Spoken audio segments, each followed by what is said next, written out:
कहानी के पार्ट 2 में हमने देखा था कि ज्योति और दीपक दिल्ली के लिए निकल गए थे। कुछ घंटों के बाद दीपक ज्योति दिल्ली पहुंच गए थे। दीपक ने अपने एक हाथ में ज्योति का हाथ थामा और दूसरे हाथ में अपना ट्रॉली बैग पकड़कर स्टेशन से बाहर निकल आया। स्टेशन से बाहर आया तो वहां पहले से कैब खड़ी थी जिसे दीपक ने बुलाया था। दीपक ने गाड़ी में ही बैठे हुए कैब बुक कर ली थी। अपना सामान गाड़ी की डिग्गी में रखकर ज्योति को पहले गाड़ी की पिछली सीट पर बैठाया, फिर खुद ज्योति के पास आकर बैठ गया। गाड़ी दिल्ली की सड़कों पर दौड़ने लगी। ज्योति पहली बार दिल्ली जैसे बड़े शहर में आई थी। वो खिड़की से बाहर बड़ी बड़ी इमारतों को देख रही थी। ज्योति के चेहरे पर खुशी थी। कुछ देर के बाद ज्योति सो गई। दीपक ने देखा ज्योति सो गई है। सोते हुए उसकी गर्दन इधर उधर लुढ़क रही थी। दीपक ने ज्योति की गर्दन के पीछे से अपनी बाहें ज्योति के कंधे पर रखकर, ज्योति का सर अपने कंधे पर रखकर ज्योति को अपनी एक बाहों के गहरे में ले लिया। कुछ देर के बाद दीपक की कैब साउथ एक्स स्थित बहुत बड़ी इमारत के सामने जाकर रुक गई। दीपक ने ज्योति को उठाया तो वो आंखें मलते हुए उठी और बोली, हम कहाँ हैं? तो दीपक बोला, हम हमारे अपार्टमेंट के नीचे खड़े हैं, अब आप गाड़ी से बाहर आइए। ज्योति अपनी साड़ी को अपनी कमर पर से सही करके गाड़ी से बाहर निकल आए। दीपक ने कैब वाले को पैसे दिया और उसे वहां से रवाना किया। दीपक ने ज्योति को चलने के लिए कहा पर ज्योति लड़खड़ा गई। दीपक होले से मुस्कुरा दिया। दीपक ने फिर ज्योति का हाथ अपने हाथ में लिया और अपना सामान लेकर बिल्डिंग के अंदर घुस गया। लिफ्ट से दोनों 7वें माले पर पहुंच गए। दीपक ने अपने फ्लैट के दरवाजे का लॉक अपने जेब से चाबी निकालकर खोला। दीपक ने ज्योति को घर के अंदर आने को कहा। ज्योति वहीं दरवाजे पर खड़ी होकर पूरे घर का मुआवना करने लगी। एक बहुत बड़ा लिविंग रूम, उसके सामने ही ओपन किचन, ठीक उसके सामने एक कमरा दिखाई दे रहा था। घर बहुत ही साफ सुथरा दिखाई दे रहा था। ज्योति घर देखने के लिए आगे बढ़ने लगी पर उसका पैर अचानक से मुड़ गया। ज्योति नीचे फर्श पर गिरती उससे पहले ही दीपक ने ज्योति को अपनी बाहों में संभाल लिया। तभी दरवाजे पर किसी ने दस्तक दी। दीपक ज्योति अभी एक दूसरे के करीब आए ही थे तो किसी ने दरवाजे पर दस्तक दे दी। लो, अभी हमारी प्रेम कहानी शुरू हुई थी और पता नहीं कौन कबाब में हड्डी बन गया है, दीपक खिंचते हुए बोला। उधर दरवाजे पर कोई दरवाजे को लगातार पीट रहा था। दीपक को अब दरवाजा पीटने वाले पर गुस्सा आ रहा था। इतने अच्छे रोमांटिक मूड का सत्यानाश करने पर तुला है ये दरवाजा पीटने वाला। ज्योति जल्दी से दरवाजा खोलने लगी और दीपक अपने कमरे में चला गया। ज्योति ने दरवाजा खोला तो सामने एक औरत खड़ी थी और बोली, आप कौन हैं? उसने ज्योति को देखकर सवाल किया तो ज्योति बोली, जी हम ज्योति है। लड़की ने कहा, अच्छा तो आप ज्योति भाभी हैं? वो लड़की बेहद ही उत्साहित होकर कहने लगी। वो घर में घुसने लगी तो ज्योति दरवाजे पर ही खड़ी हो गई। अब वो लड़की ज्योति को देखकर मुस्कुराने लगी। भाभी जी, मैं लाजो हूँ। मैं यहाँ झाड़ू पोंछा, कपड़े बर्तन और खाना सब मैं ही करती हूँ। दीपक भैया ने आपके बारे में बताया था मुझे फोन करके और अपने आने की खबर भी दी थी। मैं कब से दरवाजे पर थी पर आपने खोला क्यों नहीं? ज्योति लाजो की बात का क्या जवाब देती। उसने हड़बड़ाते हुए कहा, वो हम सो गए थे इसलिए दरवाजा खोल नहीं पाए। तो लाजो कहती है, ओ अच्छा, क्या मैं घर के अंदर आ जाऊं? ज्योति कुछ कहती उससे पहले ही दीपक बढ़िया से तैयार होकर आया। ज्योति को दरवाजे पर ऐसे खड़ा देखा तो दीपक ने कहा, ज्योति आप दरवाजे पर क्यों खड़ी है? कौन है दरवाजे पर? तभी लाजो बोले, भैया जी मैं हूँ लाजो। दीपक अपनी सफेद जो शर्ट की बाजुओं को फोल्ड करते हुए दरवाजे पर आ गया। अरे लाजो, दरवाजे पर खड़ी क्यों हो? अंदर आओ। लाजो ने ज्योति की तरफ देखा तो दीपक समझ गया कि ज्योति ने लाजो को रोक रखा है। ज्योति, ये लाजो है, मेरी धर्म बहन। अब ज्योति दीपक को देखने लगी तो उसे महसूस हुआ कि वो कब से लाजो का रास्ता रोककर खड़ी है। तभी ज्योति बोले, हमें माफ कर दीजिए लाजो जी, आप भीतर आइए, कहकर दरवाजे पर से हट गए। लाजो घर के अंदर आ गए पर ज्योति दरवाजा को अंदर से बंद करना भूल गई। तभी लाजो कहती है, भैया जी, भाभी बहुत सुंदर है और अच्छी है। दीपक बहुत ही प्यार से ज्योति को देख रहा था। अभी सभी बातें कर ही रहे थे तभी किसी ने दरवाजा बिना खटखटाए दरवाजे को फटाक से खोला और घर के अंदर घुस गया। दीपक और लाजो उसे देखकर अपने सर पर हाथ मार लिया। ज्योति वो तो हैरान परेशान होकर सबको देख रही थी। ज्योति, दीपक और लाजो हैरानी से उसे देख रहे थे। जो बिना बुलाए मेहमान इनके घर आ धमका था और बोला, अंकल चॉकलेट चाहिए? दीपक लाजो ने उसे देखकर अपना सर पीट लिया और हंसने लगे, क्योंकि ये 3 साल का बच्चा निक्कर पहने बिना इनके घर के अंदर आ गया, जिसे देखकर ज्योति फिलहाल मुस्कुरा रही थी। अंकल चॉकलेट दो ना। तभी लाजो कहती है, इसे चॉकलेट बिल्कुल मत देना भैया, बहुत शैतान हो गया है। दीपक के फ्लैट के बिल्कुल ही सामने एक फ्लैट था, जहां से एक और बच्चे की निकर हाथ में पकड़े हुए उसके पीछे भाग रही थी, और बच्चा अपने घर से भागकर दीपक के फ्लैट में आ गया। अब वो बच्चा ज्योति के पीछे छिप गया और बोला, मुझे आपसे बात नहीं करना मम्मा। तभी उसकी माँ कहती है, चिंटू मुझे ज्यादा परेशान मत करो, चल घर चल। चिंटू की मम्मा थकी हुई आवाज में बोली। तभी चिंटू ज्योति के पीछे छिपकर कहने लगा, नहीं जाऊंगा मैं। चिंटू की मम्मी चिंटू को ज्योति के पीछे से जबरदस्ती खींचने लगी, तो चिंटू रोने लगा। तो ज्योति बोली, रुकिए, हम बात करते हैं चिंटू जी से। ज्योति बहुत ही प्यार से बोली और चिंटू की तरफ मुंह करके उसके सामने घुटनों के बल बैठ गई और बोली, अच्छा तो आप बताइए कि आप अपनी मम्मा को इतना परेशान क्यों कर रहे हैं? ज्योति ने चिंटू के बिखरे बाल संवारते हुए मुस्कुराते हुए पूछा। तो चिंटू ने बहुत ही मासूमियत से कहा, मम्मा मुझ पर चिल्लाती है और गुस्सा करती है। चिंटू की मम्मा चिंटू की बात सुनकर बगले झांकने लगी। फिर ज्योति ने चिंटू को अपनी गोद में उठाया और हॉल में रखे सोफे पर दोनों जाकर आमने सामने बैठ गए। तभी ज्योति बोली, मम्मा आप पर क्यों चिल्लाती है? वो तो वो लड़का कहता है, मैं छोटा सा हूं ना, तो मैं अपने सारे काम खुद नहीं कर पाता हूँ। जब मुझे सूसू आता है तो मैं मम्मा से कहता हूँ, मम्मा मुझे सूसू आया है, मुझे करा दो, नहीं तो मेरी नेकर खराब हो जाएगी। चिंटू अपनी टूटी फूटी आवाज में अपनी बात सबके सामने रखने लगा। सभी चिंटू की कही बात को ध्यान से सुन रहे थे। अच्छा चिंटू जी, जब आप मम्मी से कहते हो तो मम्मा मेरा ये काम कर दो, तब मम्मा आपकी बात नहीं सुनती? तो वो लड़का कहता है, मम्मा तब काम करने में बिजी होती है, मेरी बात ही नहीं सुनती है। चिंटू की बात सुनकर चिंटू की मम्मी ने अपना सिर झुका लिया। तभी ज्योति ने पूछा, चिंटू जी आप तो गुड बॉय हो ना? तो वो कहता है, हाँ मैं गुड बॉय हूँ। ज्योति ने कहा, अच्छा तो चिंटू जी आप एक बात बताइए, क्या आप अपनी मम्मी की कही सभी बात मानते हो? ज्योति बहुत ही प्यार से चिंटू से बात कर रही थी। तभी चिंटू ने ना में अपना सर हिला दिया। तभी ज्योति बोली, चिंटू जी गलत बात, आपकी मम्मा आपका ख्याल रखती है, आपके घर का ख्याल रखती है, तो जब मम्मा आपसे कुछ कहती है तो आपको भी अपनी मम्मी की बात सुननी चाहिए ना। पूरा दिन घर का काम फिर आपको संभालना, आपकी मम्मा भी थक जाती है, और जब आप अपनी मम्मी की कही बात नहीं सुनते तब मम्मी आप पर चिल्लाती है ना? तो वो लड़का बोला, ये तो मैंने सोचा ही नहीं। तभी ज्योति कहती है, तो अब सोचिए चिंटू, अपनी मम्मा को सॉरी बोलिए और उनसे वादा कीजिए कि आज के बाद आप उनकी हर बात सुनेंगे। लड़के बोल, ओके आंटी, पर आप भी मम्मा को बोलिए, वो भी कभी मुझ पर नहीं चिल्लाएगी। तभी चिंटू की मम्मी दौड़ते हुए आई और चिंटू को अपनी गोद में उठा लिया और बोली, आई एम सॉरी बेटा, अब मैं आप पर कभी नहीं चिल्लाऊंगी। ये सुनकर चिंटू भी कहता है, मम्मा मैं भी आपको कभी परेशान नहीं करूंगा। तभी चिंटू की मम्मी ने चिंटू के गाल को चूम लिया, आई एम सॉरी, पर मैं भी क्या करूं, सारा दिन घर का काम, बच्चे की देखभाल, घर की बाकी जिम्मेदारियां, सब कुछ मेरे कंधे पर है। चिंटू के पापा ज्यादातर ऑफिस के काम से टूर से बाहर जाते हैं, पर आज के बाद मैं चिंटू को कभी भी शिकायत का मौका नहीं दूंगी। तभी वो लड़का कहता है, मैं भी मम्मा कभी मौका नहीं दूंगा शिकायत का। कहकर चिंटू अपनी मम्मा के गले लग गया। तभी चिंटू की मम्मी ज्योति को देखकर बोली, दीपक भैया आपकी पत्नी बहुत समझदार है और अच्छी भी है। तो दीपक ज्योति को देखकर बस मुस्कुरा दिया, पर जाने क्यों ज्योति खुद में सिमटने लगी। चिंटू और उसकी मम्मी दीपक के वहां से चले गए। तभी दीपक कहता है, लाजो दीदी जल्दी से नाश्ता बना दीजिए, बहुत भूख लगी है, उसके बाद मैं आराम करूंगा। तो लाजो बोली, जी भैया मैं अभी नाश्ता बनाती हूँ आप दोनों के लिए। दीपक ज्योति है, आप जाकर फ्रेश हो जाइए, कहकर लाजो रसोई घर में घुस गई। तो ज्योति ने हाँ में अपना सर हिलाया और कमरे की तरफ चली गई। अब 6 महीने वहां पर बीत जाते हैं। तभी एक दिन ज्योति कहती है, दीपक जी हम घर कब जाएंगे? ज्योति ने अपना चेहरा उठाकर दीपक के चेहरे को देखकर कहा। दीपक ने ज्योति के चेहरे की तरफ देखा और बोला, क्या हुआ, घर क्यों जाना है?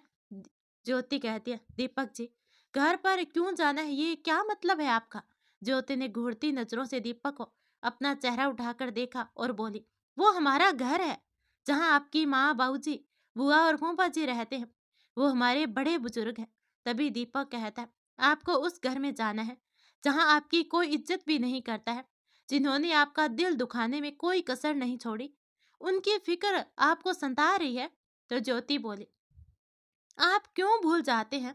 हम उस घर में शादी करके आए थे, पर आप तो उस घर में पले बड़े हैं। माँ जी आपको कितना चाहती है। आपकी अम्मा, बाबूजी, उनके बारे में तो सोचिए। आप उनकी इकलौती संतान हैं। वो आपको याद करके रोती होंगी। और फिर वहाँ पापा जी हैं, जो हम दोनों को बहुत चाहते हैं।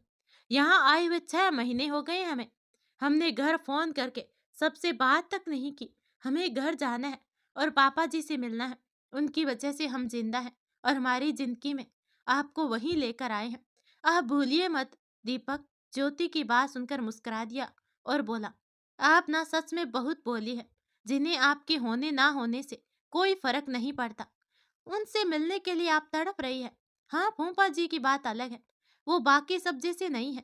जब हम दिल्ली आए थे तो वो भी अपने दोस्तों के साथ तीर्थ यात्रा पर चले गए थे। कुछ दिन पहले बात हुई थी उनसे।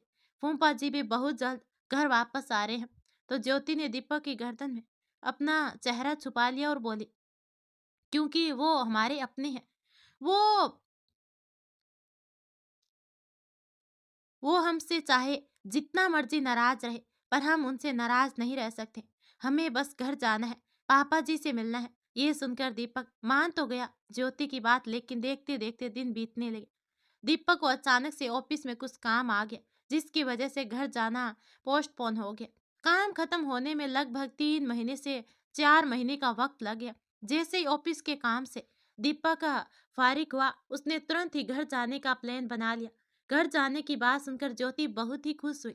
वो घर जाने से पहले ज्योति दीपक के साथ मार्केट गई, सबके लिए बहुत सारे तोहफे लेकर आई। फिर कुछ दिनों के बाद दोनों अपने घर के लिए ट्रेन से निकल गए। ज्योति दीपक जैसे बनारस में अपने घर की दहलीज पर पहुंचे, ज्योति की आंखें नम हो गई। दीपक ने ज्योति की नम आंखें देखी तो ज्योति का हाथ कस कर पकड़ लिया और उसे घर के अंदर ले आया। घर के आंगन में सावित्री जी, दीपक की अम्मा और बाबूजी बैठे हुए थे। राजेश जी भी वहीं बैठे हुए थे। इन सबके साथ एक बुजुर्ग महिला भी बैठी हुई थी। अम्मा, दीपक की आवाज सुनकर सब दीपक को देखने लगे। दीपक को देखकर सावित्री जी और दीपक की अम्मा रोने लगी। दीपक अपनी अम्मा सावित्री जी के पास गया, दोनों के पैर छुए और दोनों ने उसे अपने गले से लगाकर खूब लाड़ किया। तभी राजेश जी की नजर ज्योति पर पड़ी। ज्योति बेटा, तुम वहां खड़ी क्यों हो? अपने पापा के गले नहीं लगोगी? ज्योति ने गुलाबी रंग की बहुत ही सुंदर साड़ी पहनी हुई थी। दीपक के प्यार से ज्योति का रंग और भी निखर गया था। ज्योति के गाल बिना ब्लश के ब्लश लग रहे थे। ज्योति को देखकर दोनों सासे मुंह बनाने लगी और बोली, जीजी, लगता है हमारा लल्ला अपनी सारी कमाई इसके लाली लिपस्टिक में झोंक देता होगा। जरा देखो तो इसके गाल और होठों को कैसे लाल रंग पोत कर आई है। दीपक की अम्मा अपनी साड़ी के पल्लू को इधर से उधर नचाते हुए कहने लगी। सावित्री जी ज्योति का भरा हुआ जिस्म देखकर जल भुन गई, क्योंकि ज्योति पहले से भी ज्यादा तंदुरुस्त और खुश दिखाई दे रही थी। तभी राजेश जी की बात सुनकर ज्योति मुस्कुराई और उनके गले से आकर लग गई। राजेश जी ने ज्योति को अपनी बेटी समझा था, इसलिए उसे बेटी जितना स्नेह भी दिया था। तभी दीपक की माँ बोले, लाज शर्म तो बेच खाई है इसने, देखो तो ससुर के गले कैसे लग गई है।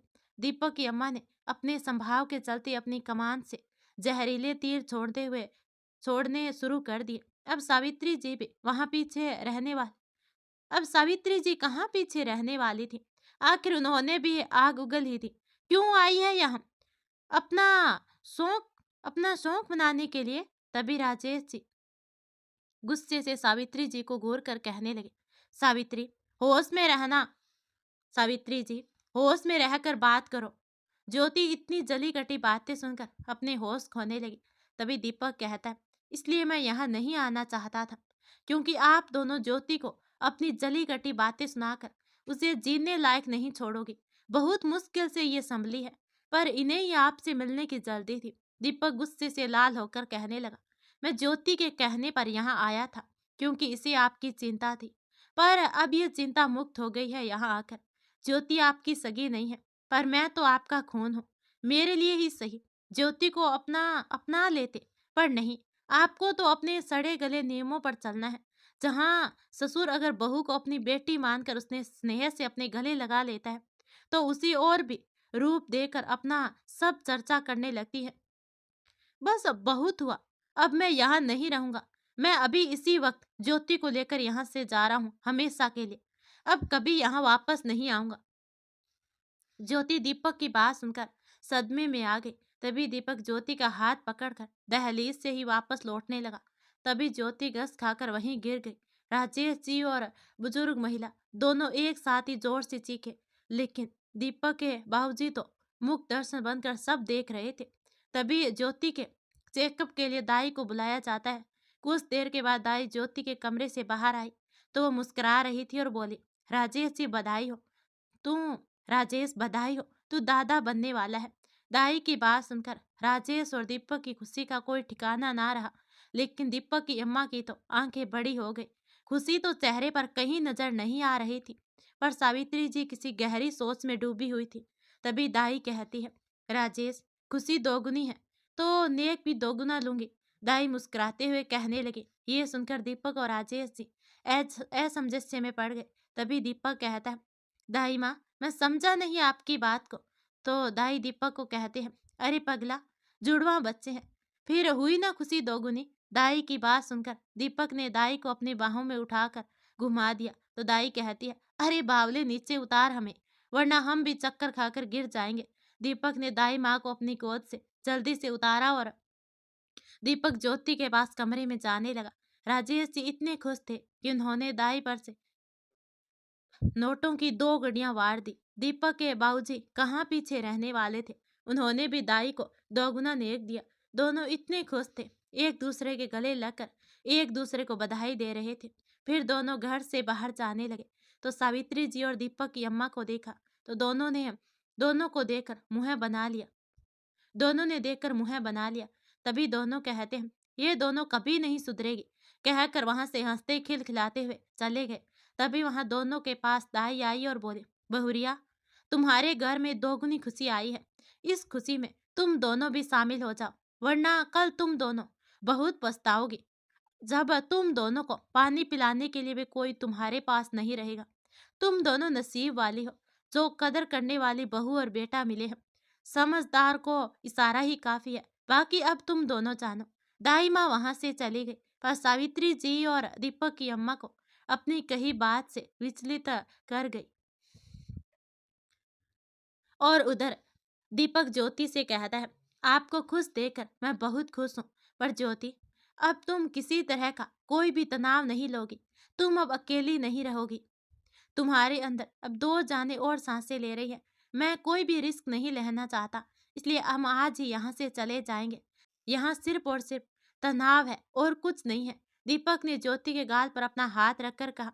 कुछ देर के बाद दीपक ज्योति दोनों दिल्ली जाने के लिए तैयार होकर घर के आंगन में आकर खड़े हो गए। दीपक ने ये बात अपने बाबूजी और राजेश जी को बता दी। वो भी दीपक के दिल्ली जाने के फैसले से सहमत हो गए। दीपक ज्योति दोनों उनके पैर छूने लगे तो दोनों ने उन्हें अपने गले से लगा लिया।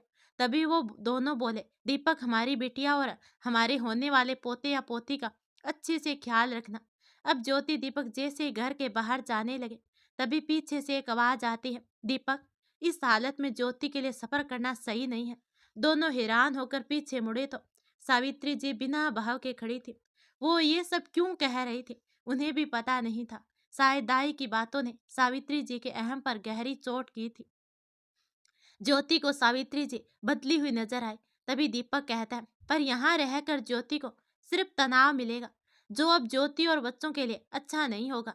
तो सावित्री जी ने दीपक की आंखों में देखकर कहा, हम जानते हैं दीपक, तुम हम पर अब भरोसा नहीं करोगे, पर अपनी पत्नी और बच्चे को अच्छे के लिए इन्हें यहाँ छोड़ जाओ। इस वक्त ज्योति को देखभाल की जरूरत है, तुम अकेले संभाल नहीं पाओगे। दीपक कुछ कहता उससे पहले ही ज्योति ने दीपक के हाथ को दबा दिया। दीपक ज्योति को देखने लगा, जिसकी आंखों में आंसू थे और चमक थी। वो होठों में दीपक से बोली, हम ये मौका किसी कीमत पर नहीं गवाएंगे। दीपक के लिए ज्योति की खुशी ज्यादा मायने रखती थी और अब वो और भी ज्यादा। दीपक ने स्वीकृति में अपनी पलकें झपका दी और बोला, ठीक है, मैं आपके कहे पर, आपकी जिम्मेदारी पर ज्योति को यहाँ छोड़कर जा रहा हूँ। ज्योति अब तक बनारस में रहने वाली थी जब तक ज्योति की डिलीवरी नहीं हो जाती। दीपक को आज दिल्ली वापस जाना था, पर ज्योति के बिना जाना उसे बिल्कुल अच्छा नहीं लग रहा था। तभी दीपक कहता है, ज्योति, मैं दिल्ली में तुम्हारे बिना कैसे रहूंगा? दीपक ने ज्योति को अपनी बाहों में भरते हुए कहा। तो ज्योति कहती है, जैसे हम रहेंगे, पर जब हम आपके पास वापस आएंगे तब हम एक नहीं 3 बनकर आएंगे। तो दीपक कहता है, आई नो, पर तुम्हारे बिना कैसे रहूंगा? दीपक ने ज्योति के माथे को चूम लिया और बोली, आप ज्योति ने दीपक के माथे को चूम लिया और बोली, आप जानते हैं ना, अम्मा और माँ ने हमें यहाँ रखा है। हम जानते हैं वो इस वक्त सिर्फ अपना फर्ज निभा रही है, पर जब वो दादी बन जाएगी तो वो हमें भी अपना लेगी। हम ये मौका नहीं छोड़ना चाहते। अब कुछ देर के बाद दीपक दिल्ली चला गया। धीरे धीरे वक्त बीतने लगा। सावित्री जी और दीपक की अम्मा ज्योति का बहुत ही ख्याल रखने लगी। इसी दौरान दीपक की अम्मा और सावित्री जी ज्योति के करीब भी आ गई थी। राजेश जी ये देखकर बहुत खुश हो गए। फिर वो दिन भी आ गया जब ज्योति की डिलीवरी के लिए अस्पताल ले जाया गया। दीपक भी अस्पताल पहुंच गया। कुछ घंटों के बाद ज्योति की डिलीवरी हो गई। ज्योति ने एक लड़का और एक लड़की को जन्म दिया। ज्योति को ओटी से वार्ड में शिफ्ट कर दिया गया। दोनों बच्चों को दोनों दादियों ने अपनी गोद में उठाकर उन्हें खूब लाड दुलार किया। तभी सावित्री कहती है, दिनेश के बाबूजी, देखो, हमारा दिनेश हमें वापस मिल गया। उसके चेहरे पर आज अलग ही खुशी थी। दीपक की अम्मा की गोद में गुड़िया थी, जिसे देखकर दीपक की अम्मा के पैर तो धरती पर ही नहीं लग रहे थे। दोनों आज बहुत खुश थी। तभी राजेश जी और दीपक के बाबूजी हंसते हुए कहने लगे, अरे, हमें भी हमारे बच्चों से मिलना है। हाँ, तो संभालिए अपने पोता पोती को, कहकर एक हाथ गुड़िया को दे दिया और दूसरे हाथ में बेटे को थमा दिया। फिर दोनों ज्योति के पास चली गई और बोली, हमें माफ कर दो बिटिया, हमने तुम्हारे साथ अच्छा व्यवहार नहीं किया है, पर तुमने हमसे कभी उल्टी बात नहीं की। बस तुम हमें माफ कर दो, अगर कर सको तो। ज्योति ने दोनों को देखकर कहा, आप दोनों हमें बस अपने सीने से लगा लीजिए, हमें और कुछ नहीं चाहिए। हमारे बच्चे आपके संरक्षण में पले, हम यही चाहते हैं। ज्योति की बात सुनकर दीपक, राजेश जी और दीपक के बाबूजी मुस्कुरा दिए। सावित्री जी और दीपक की अम्मा दोनों ने मिलकर ज्योति को अपने सीने से लगाया तो ज्योति खुशी के मारे रो पड़ी। हमें आज 2 माएँ मिली हैं। तभी दीपक के बाबूजी ने ज्योति को देखकर हंसते हुए कहा, बहू हो तो ऐसी। फिर फिर बच्चे दीपक की गोद में आ गए। दीपक ने अपने दोनों बच्चों को खूब प्यार किया। कुछ दिनों के बाद आज घर में दीपक ज्योति के बच्चों का नामकरण संस्कार था। ज्योति ने दीपक की अम्मा और सावित्री जी के बच्चों का नाम रखने के लिए कहा। सावित्री जी ने लड़के को अपनी गोद में उठा लिया और गुड़िया को दीपक की अम्मा ने अपनी गोद में उठा लिया। लड़के का नाम शिवम रखा और लड़की का नाम मिश्री रखा। सब कुछ हंसी खुशी से निपट गया। तो गाइस, कैसी लगी आपको ये कहानी मुझे कमेंट में जरूर बताना। ऐसी अच्छी अच्छी कहानियां सुनने के लिए वीडियो को लाइक और चैनल को सब्सक्राइब जरूर कर देना। धन्यवाद।